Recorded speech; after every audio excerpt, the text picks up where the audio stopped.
ಇನ್ನು ಬೆಂಗಳೂರಿನಲ್ಲಿ ಕೋವಿಡ್ ಲಸಿಕೆಯನ್ನು ಜಾಸ್ತಿ ಮಾಡೋದಕ್ಕೆ BBMP ಅವರು ಒಂದು ಯೋಜನೆ ಹಾಕೊಂಡಿದ್ದಾರೆ, ಪ್ಲಾನ್ ಮಾಡಿದ್ದಾರೆ. ದಿನ 12 ಗಂಟೆಗಳ ಕಾಲ ಲಸಿಕಾ ಕೇಂದ್ರಗಳಲ್ಲಿ ವ್ಯಾಕ್ಸಿನೇಷನ್ ಲಸಿಕೆ ಹಂಚಿಕೆ ಕಾರ್ಯಕ್ರಮ, ಇದರ ಅವಧಿಯನ್ನು ವಿಸ್ತರಣೆ ಮಾಡಿದೆ BBMP. Breaking news.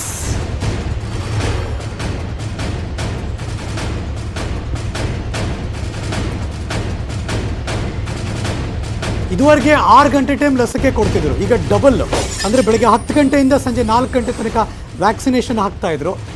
ಪ್ರತಿದಿನ ಒಂದು 6 ಗಂಟೆ ಟೈಮ್ ಲಸಿಕೆ ಮಾತ್ರ ಲಭ್ಯ ಇತ್ತು. ಇದೀಗ ಇನ್ಮುಂದೆ ಪ್ರತಿದಿನ 12 ಗಂಟೆಗಳ ಕಾಲ ಲಸಿಕೆ ಹಾಕ್ತಾರೆ. Very good initiative. ಬೆಂಗಳೂರಿನ ಪ್ರತಿ ವಿಧಾನಸಭಾ ಕ್ಷೇತ್ರದಲ್ಲಿ ತಲಾ 2 ಲಸಿಕಾ ಕೇಂದ್ರ ತೆರೀತಾರೆ. 28 ವಿಧಾನಸಭಾ ಕ್ಷೇತ್ರಗಳಲ್ಲಿ ಒಟ್ಟು 56 ವ್ಯಾಕ್ಸಿನೇಷನ್ ಸೆಂಟರ್ಗಳು, 56 ಲಸಿಕಾ ಕೇಂದ್ರದಲ್ಲಿ ದಿನದ 12 ಗಂಟೆ ವ್ಯಾಕ್ಸಿನೇಷನ್. ಇಡೀ ಬೆಂಗಳೂರಿಗೆ 3 ಮೆಗಾ ವ್ಯಾಕ್ಸಿನೇಷನ್ ಸೆಂಟರ್, ಪೂರ್ಣ ಪ್ರಮಾಣದ ಲಸಿಕಾ ಹಂಚಿಕೆಗಾಗಿ ಈ ಕೇಂದ್ರವನ್ನು ಓಪನ್ ಮಾಡಿದ್ದಾರೆ. ಬೃಹತ್ ಮೈದಾನದಲ್ಲಿ ಮೆಗಾ ಲಸಿಕಾ ಕೇಂದ್ರವನ್ನು ಓಪನ್ ಮಾಡ್ತಿದ್ದಾರೆ ಬೃಹತ್ ಬೆಂಗಳೂರು ಮಹಾನಗರ ಪಾಲಿಕೆ. ಗುಡ್ ಇನಿಷಿಯೇಟಿವ್, ಒಳ್ಳೆ ಯೋಜನೆ ಇದೆ. ಹಾಂ, ಬೆಂಗಳೂರಿನಲ್ಲಿ ಗೊತ್ತಿರೋ ಹಾಗೆ 28 ಕಾನ್ಸ್ಟಿಟ್ಯೂನ್ಸಿ ಇದೆ. 2 56 ಲಸಿಕಾ ಕೇಂದ್ರಗಳು, ಪ್ರತಿದಿನ 12 ಗಂಟೆ ಓಪನ್ ಇರುತ್ತೆ. ಇದುವರೆಗೆ ಬೆಳಗ್ಗೆ 10ರಿಂದ ಸಂಜೆ 4 ಅಂದರೆ 6 ಗಂಟೆ ಟೈಮ್ ಇತ್ತು, ಈಗ ಅದು ಡಬಲ್ ಆಗ್ತಾ ಇದೆ. ಈ ಲಸಿಕೆಯ ಮಹಾ ಅಭಿಯಾನ ಜೊತೆಗೆ ದೊಡ್ಡ ದೊಡ್ಡ ಸೆಂಟರ್ ಒಂದು 3 ಮಾಡ್ತಿದ್ದಾರೆ. ಮೆಗಾ ವ್ಯಾಕ್ಸಿನೇಷನ್ ಸೆಂಟರ್, ಇನ್ಯಾರೂ ಹೇಳೋಂಗಿಲ್ಲ ನಮ್ಗೆ ವ್ಯಾಕ್ಸಿನೇಷನ್ ಸಿಗ್ತಿಲ್ಲ, ಅವೈಲಬಲ್ ಇಲ್ಲ, ಏನು ಮಾಡೋದು ಅಂತೆಲ್ಲ ಹೇಳಬಾರ್ದು. ಸೊ ಹಾಗಾಗಿ BBMP ಅವರ ಇನಿಷಿಯೇಟಿವ್ ವೆರಿ ಗುಡ್ ಇನಿಷಿಯೇಟಿವ್. ಎಲ್ಲೆಲ್ಲಿ? ಮಲ್ಲೇಶ್ವರಂ ಮೈದಾನ ಗಮನಿಸ್ಕೊಂಬಿಡಿ, EDH ಕ್ಯಾಂಪಸ್, CV ರಾಮನ್ ನಗರ, ಅಂಬೇಡ್ಕರ್ ಭವನ, ಯಲಹಂಕ, ನ್ಯೂ ಟೌನ್, ಈ 3 ಕಡೆ ಮೆಗಾ ಲಸಿಕೆ ಅಭಿಯಾನ. ಸೊ ಇದ್ದೇ ಇರುತ್ತೆ ದಿನದ 12 ಗಂಟೆ, 24 ಗಂಟೆಯಲ್ಲಿ 12 ಗಂಟೆ ಇದ್ದೇ ಇರುತ್ತೆ. ಹೋಗಿ ಲಸಿಕೆ ಹಾಕ್ಸ್ಕೊಳ್ಳಿ, ಮಿಸ್ ಮಾಡಬೇಡಿ. ಅಂಬೇಡ್ಕರ್ ಭವನ, ಯಲಹಂಕ, ಮಲ್ಲೇಶ್ವರಂ ಗ್ರೌಂಡ್ಸ್ ಎಲ್ಲರಿಗೂ ಗೊತ್ತಿರೋ ಪ್ಲೇಸ್ಗಳು.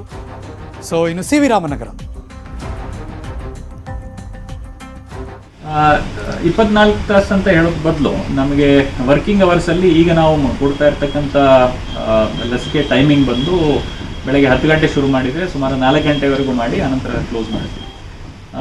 ಟ್ರೇಡರ್ಸ್ ಅವರು ಮತ್ತು ಬೇರೆ ಬೇರೆ ವರ್ಗದವರು ಯಾರು ವರ್ಕ್ ಮಾಡ್ತಾ ಇರ್ತಾರೆ, ಇದು ವರ್ಕಿಂಗ್ ಅವರ್ಸಲ್ಲಿ ಬರುತ್ತೆ. ನಮಗೆ ಸಂಜೆ ವೇಳೆ ನಮಗೆ ವ್ಯಾಕ್ಸಿನೇಷನ್ ಸೆಂಟರ್ಸ್ ಓಪನ್ ಮಾಡಿದರೆ ಅನುಕೂಲ ಆಗುತ್ತೆ ಅಂತ ಬೇಡಿಕೆ ನೀಡಿದ್ದಾರೆ. ಆ ಒಂದು ದೃಷ್ಟಿಯಿಂದ ನಾವು ಕನಿಷ್ಠ ಪಕ್ಷ ಒಂದು ವ್ಯಾಕ್ಸಿನೇಷನ್ ಸೆಂಟರ್ ಬೆಳಗ್ಗೆ 8 ಗಂಟೆ ಶುರು ಆದರೆ ರಾತ್ರಿ 9 ಗಂಟೆವರೆಗೂ, ಯಾಕಂದರೆ ಕರ್ಫ್ಯೂ ಟೈಮಿಂಗ್ 10 ಗಂಟೆ ಇರೋದ್ರಿಂದ ಕನಿಷ್ಠ ಪಕ್ಷ 9 ಗಂಟೆವರೆಗೂ ವ್ಯಾಕ್ಸಿನೇಷನ್ ಸೆಂಟರ್ಸ್ ಓಪನ್ ಇರಬೇಕು ಅಂತ ಹೇಳಿದ್ವಿ. 9 ಮೇಲೆ ಕೂಡ ಅಲ್ಲಿ ಕ್ಯೂ ಅಲ್ಲಿ ಯಾರಾದರೂ ನಿಂತಿದ್ರೆ, ವೇಟಿಂಗ್ ಇದ್ದರೆ ಅವರು ಕೂಡ ವ್ಯಾಕ್ಸಿನೇಷನ್ ಮಾಡಿ ಅಂತ ಹೇಳಿದ್ವಿ.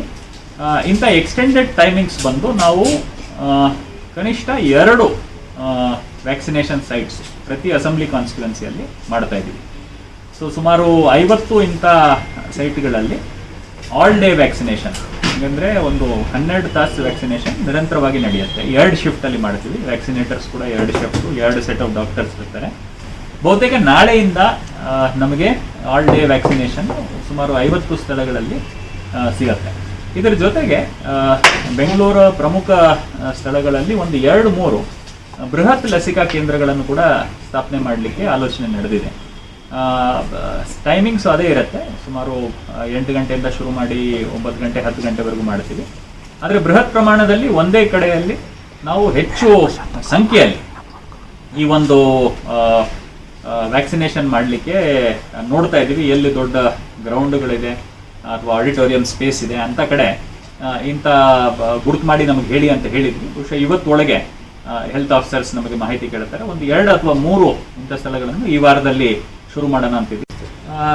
24 ತಾಸು ಅಂತ ಹೇಳೋದ್ ಬದಲು ನಮಗೆ ವರ್ಕಿಂಗ್ ಅವರ್ಸಲ್ಲಿ ಈಗ ನಾವು ಕೊಡ್ತಾ ಇರ್ತಕ್ಕಂಥ ಲಸಿಕೆ ಟೈಮಿಂಗ್ ಬಂದು ಬೆಳಗ್ಗೆ 10 ಗಂಟೆ ಶುರು ಮಾಡಿ